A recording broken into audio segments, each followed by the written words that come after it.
In all of Pokemon, few regions have as much lore as Sinnoh. The region's lore is biblical in nature, carrying the creation of the Pokemon universe. Amongst all the new legendaries and mythicals it has introduced, Giratina is perhaps the most unexplored and mysterious. Welcome back to my YouTube channel. Today we're going to be diving deep into whether Giratina is truly evil or not. If you're new, please subscribe and let's get into it. Known as the renegade Pokemon, it's in the creation trio alongside Dialga and Palkia, but while Dialga and Palkia are seen as archangels or lesser gods for Arceus, the god of Pokemon, Giratina is seen as an anti-Arceus, a Pokemon that mirrors the devil in the Pokemon universe. We're gonna take a look at Giratina's lore, its game and anime appearances, and determine whether or not it's evil or just misunderstood.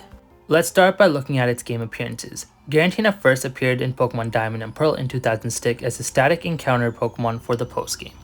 After you beat the post-game, you will be able to unlock a new area off Whalestone City known as Spring Path, ultimately leading you to the Turnback Cave. The Turnback Cave is Giratina's home in the human world. It appears in the Turnback Cave in all the Pokemon games it's ever appeared in.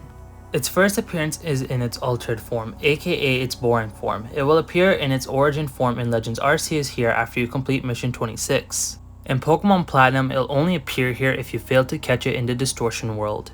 If you do catch it in the Turnback Cave in Pokemon Platinum, you'll be able to get the Grisius Orb in this area with a portal leading you to the Distortion world. In Giratina's room in the Turnback Cave, there's an inscription on the wall in the center pedestal that reads, "This is that where life sparks, that where life has faded, and a place where the two worlds overlap." Telling us this is the one place where the barrier between the Distortion world and the human world is the weakest, the easiest to cross over. A hidden cave far from Mount Coronet and the Spirit Pillar. But why would this even be important? As you may know, Spirit Pillar is most probably the collapsed Temple of Sinnoh from Legends Arceus that has been buried inside Mount Coronet. AKA, it's a place where Arceus communicates with the human world. It's a place where he can be encountered via event in Pokemon Platinum, Legends Arceus, and the Gen 4 remakes, BDSP. And Giratina does make some special appearances there. For example, in Legends Arceus, it tries to take over the world with Volo, but thanks to you, it fails and retreats. This would explain its banishment, but in Legends Arceus, there's a smashed statue of Giratina in the Coronet Highlands, meaning that there was an event even before Legends Arceus. There was an ancient group of people that knew of and even worshipped Giratina until an event that led to its erasure in Sinnoh history. So why did Arceus initially banish Giratina? I couldn't get a lot of information from online since most of it was just fan theories, but on Villain Wikipedia, it said, and I quote, "Giratina holds a unique position as one of the earliest entities in the vast cosmos, alongside the esteemed Creation Trio and Mew. These revered beings were brought into existence by the Almighty." Arceus and Giratina alongside its fellow counterparts Palkia and Dialga symbolize the very essence of crucial forces in the universe known as antimatter. However, as time progressed, Giratina's temperament took a turn for the worse, becoming increasingly aggressive and dissatisfied with the workings of the cosmos. This unsettling transformation caused Arceus to fear the potential harm Giratina could inflict upon the harmony of the universe. Consequently, Arceus made the decision to banish this spectral dragon to an alternative dimension, known as the Distortion world, in order to protect the cosmos from its destructive power. End quote. And since this is the official Villains Wikipedia after all, I guess we'll just go with that.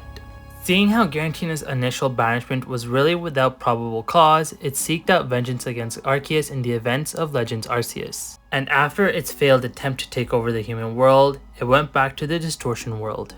And quick side note, I know the player technically catches Giratina in Legends Arceus, but if that had happened, then the events of Gen 4 would never happen, so we're not going to consider that canon. The time frame from Legends Arceus to BDSP is no more than 100 years. At least according to this SBR article. They're using the key stone as a measurement, I guess. I don't know, it's probably the best measurement method we're gonna get because the rest are just fan theories on Reddit. So let's just go with that. For at least 300 years, Giratina was still banished to the Distortion world. Now, it's unclear whether Arceus made this world specifically for Giratina or if he just made this world and then banished Giratina to it, but this has been Giratina's home from even before the events in Legends Arceus. Now, seeing what happened in Legends Arceus, it's very clear to see that Giratina is in fact evil, and we can declare it a Pokemon devil and say that Arceus was right to seal it away. And I could end the video right there. But in actuality, there is another puzzle piece to this puzzle. You see, in Pokemon Platinum, as Cyrus is trying to create a new world, Giratina interrupts him, subsequently saving the human world. But why would Giratina do that? Now, some may argue that Giratina did it because it was forced to do it, seeing how it's a balance of power between Dialga, Palkia, and itself. And since both Dialga and Palkia were captured, it was forced to appear and save the day. Kinda like how in the anime, once Azelf is captured, Mesprit and Uxie appear. But I think there's more to the story. You see, Giratina is a sentient being. It isn't controlled or forced by anyone, and that's the exact reason why Arceus locked it away all those years ago.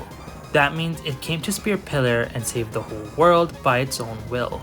In the Pokemon Generations anime series, Giratina even releases 2 Shadow Balls to free Dialga and Palkia of the red chain that Cyrus is controlling them by. Subsequently, not only saving Dialga and Palkia, but the whole human world as well. So why did Giratina do this? This is my theory. Banished by Arceus, Giratina hatches a plan with the power-hungry Volo. The plan being to create a rift in space and time to disrupt Dialga and Palkia, causing Arceus to appear at the Temple of Sinnoh once and for all, where Giratina can exact its revenge. But after its defeat and return to the Distortion world, Giratina is forced into a life of isolation once again. However, the barrier between it and the human world is thin at the place we call the Turnback Cave. A place, as the game puts it, a place where 2 worlds overlap. That where life has faded, and that where life has sparkled. So could it be that Giratina saw the human world through the ages? For 300 years, it looked through the small veil to see the goodness in humans and its fellow Pokemon. It also grew to understand its place in Arceus' grand creation. Its place as a third anchor to the creation trio. And so in Dialga and Palkia's time of need at Spear Pillar, Giratina answers the call, literally rising out of the shadows of the Distortion world to restore order to a world it once tried to destroy. It's also noteworthy here that Giratina takes Cyrus with itself instead of trying to kill Cyrus. Perhaps it saw itself in Cyrus, a rogue human trying to destroy the world. Let me know your guys' theories down in the comment below. Let me know what you guys think about my theory. Like, comment, and subscribe, and I'll see you guys in the next one.